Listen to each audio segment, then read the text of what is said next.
So it's been a pretty funny year. We had the South Korean president or whatever being mind controlled by a shaman. The Harambe thing happened. Fidel Castro died on Black Friday, so capitalism wins. And then a reality TV star became president of the United States. And after all that, you want to play some good games to settle down. So here are the top 10 games I played in 2016. Bear in mind that not all of them were released in 2016, and I didn't get around to playing all of the games that were released in 2016. Anyway, top 10. Number 1. Overwatch.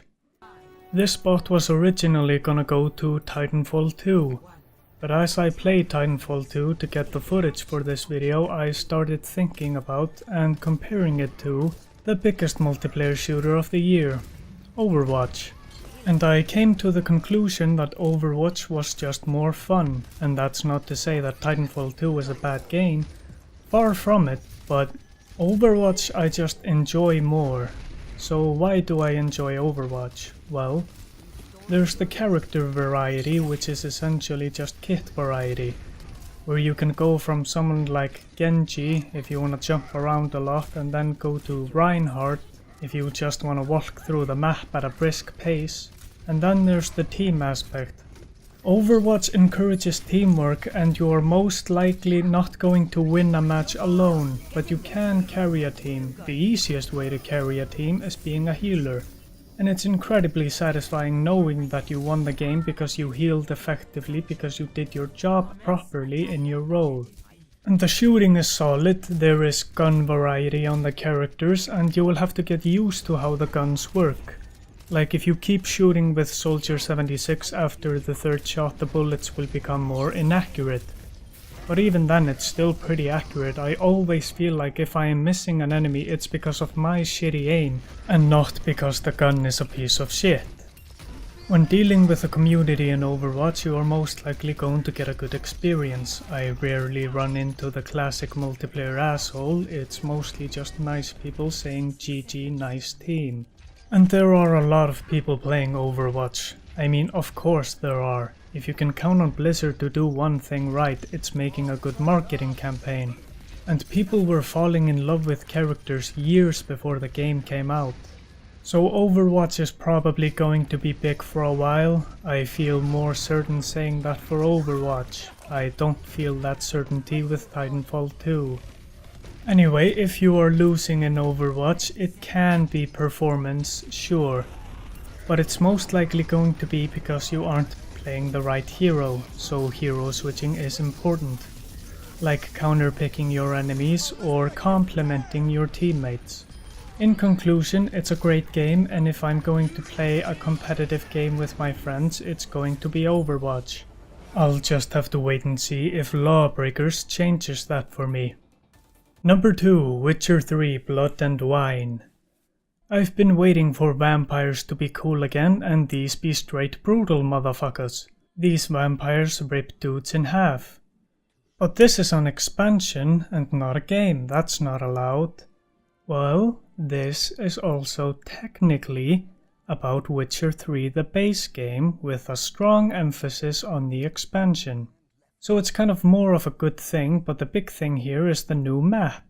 It's bright and colorful, whereas most of the rest of the game is kinda gloomy and grey. I enjoyed the characters here, and the story is pretty good.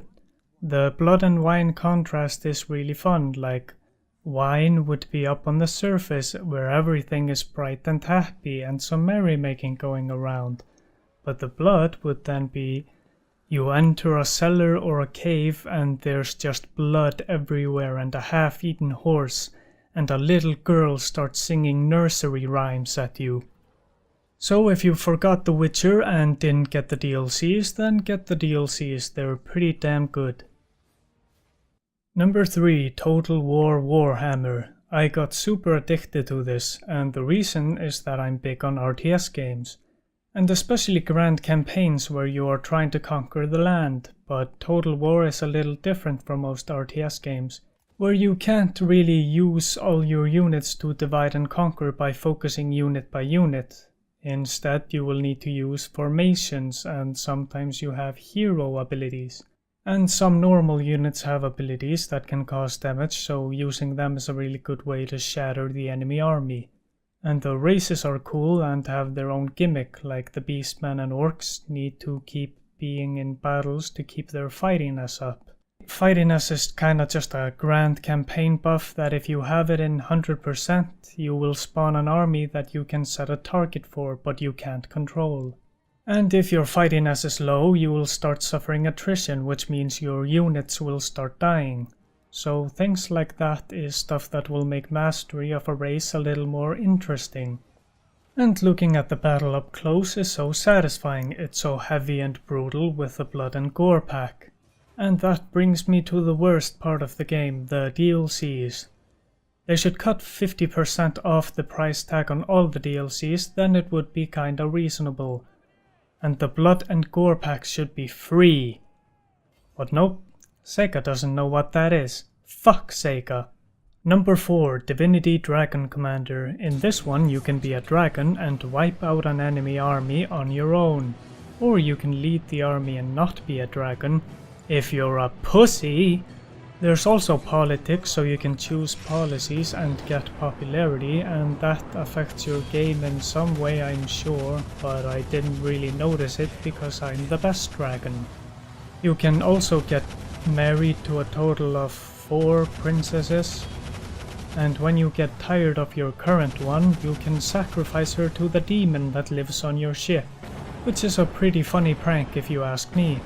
Number 5, Enter the Gungeon. This is kind of just a twin-stick shooter similar to The Binding of Isaac. But you can dodge and have some item-related abilities, and this game is really challenging, so it becomes mostly about runs. Just going through every once in a while, trying to get as far as you can. Meanwhile, collecting some persistent progression money from bosses. So this game is my just grab a controller and unwind while watching videos game. Number 6, Tyranny. Tyranny is a game where you are playing the bad guy. At least that's the premise. But there are plenty of opportunities to not be a complete asshole. But this game is a CRPG, which stands for Classic Role-Playing Game. And the story is really good in this, and the world is really interesting, and I got kinda addicted to this game. All I did was play Tyranny until I finished it, and if I wasn't playing it, I was thinking about it. So if you like RPGs, then you'll probably like this one.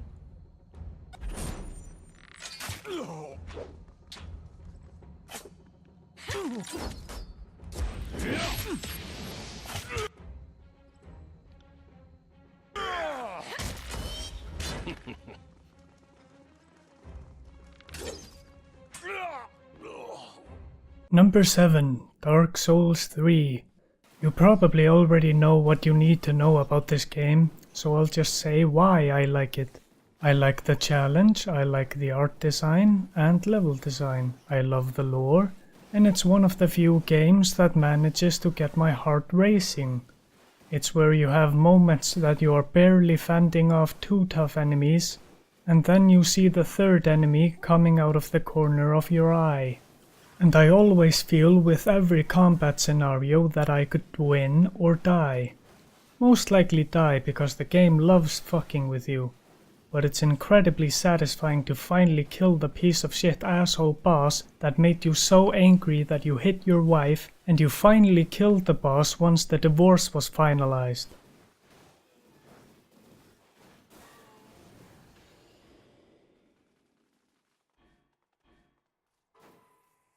Number 8, Stardew Valley. This is one of those games where you just chill the fuck out. But it's still engaging and it's addictive as fuck, and there's a lot you can do.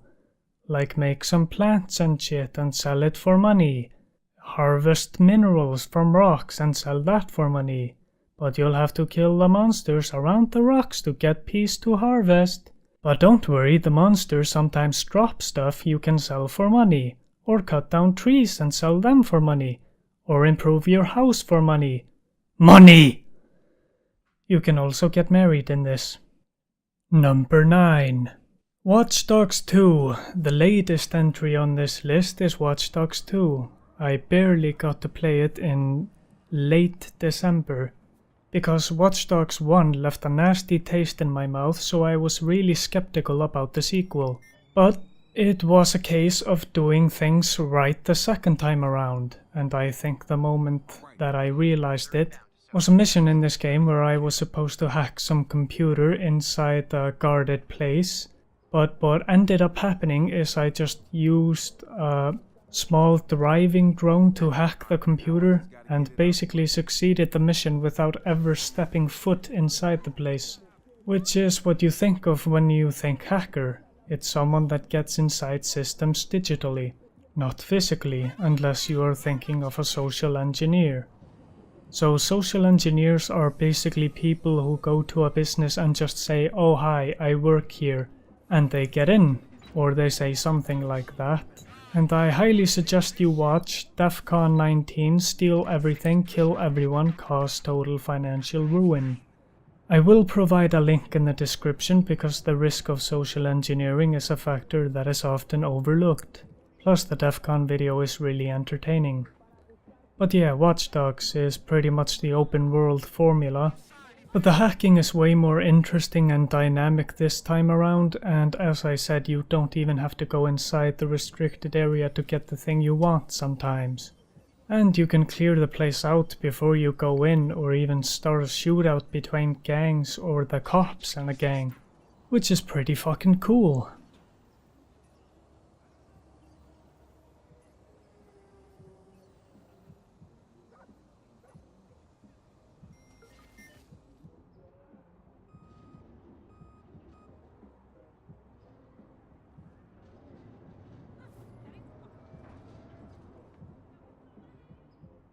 Number 10.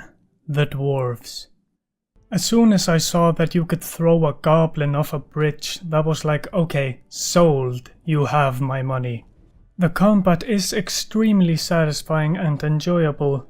It moves at a good pace while still being tactical, and I felt like my reflexes and strategic thinking were both being tested at the same time, which I really enjoyed. You can lose yourself in how good the combat looks while still needing to use your brain. The game is based on some good book. Did I read the book? No, I'm not a fucking dweeb, but it gets pretty good reviews, so that should tell you that the story is pretty good. The campaign map is just dots on the map that you travel across to get to the main story or side missions. And the side missions usually have some effect on the main story. They probably don't change how the story goes, but you get a richer experience. But I enjoyed all the story elements, so I went after a lot of the side quests. So point is, I enjoyed the story, it drew me in hook, line and sinker, and I was rushing in this game because I wanted to see what happens next. It gives off a Lord of the Rings vibe, and I like the Lord of the Rings. And the vibe I'm talking about is not just, oh, it has dwarves and elves. No, it's more like a similar sense of wonder, like anything could happen.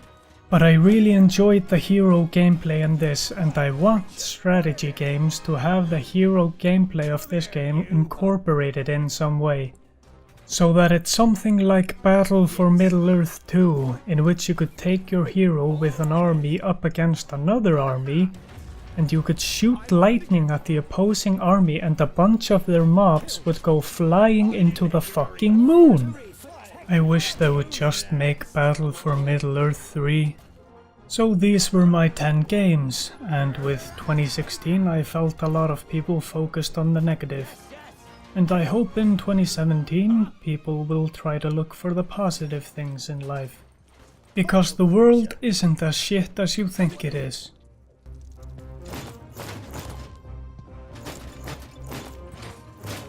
Vile creature! Understood. How many is that now?